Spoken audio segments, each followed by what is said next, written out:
starting with the sun and can see several active regions, including the new ones, and one which is embedded within the larger coronal hole area on the south. We have not seen much of eruptive activity, but there is a small rise in solar flaring here on the X-ray flux, and the plasma filaments incoming appear to be relatively active as well. We will monitor those for eruptions in the coming days, but let's go right to the articles and begin with last but not least, an agreement and a strong disagreement run with this one.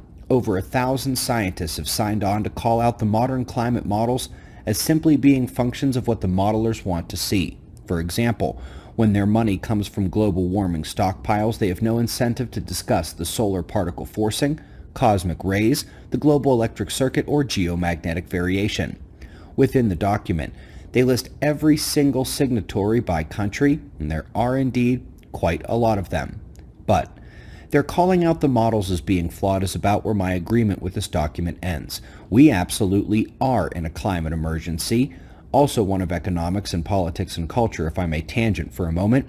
But truly, what's happening with the magnetic field of Earth right now, the shifting magnetic poles, and what's expected on the sun the next several years is absolutely an environmental catastrophe on our doorstep. If you recall, every one of these cyclic events results in wild climate swings, volcanic upticks, and the disappearance of species. A climate emergency, just not the one you hear about on TV.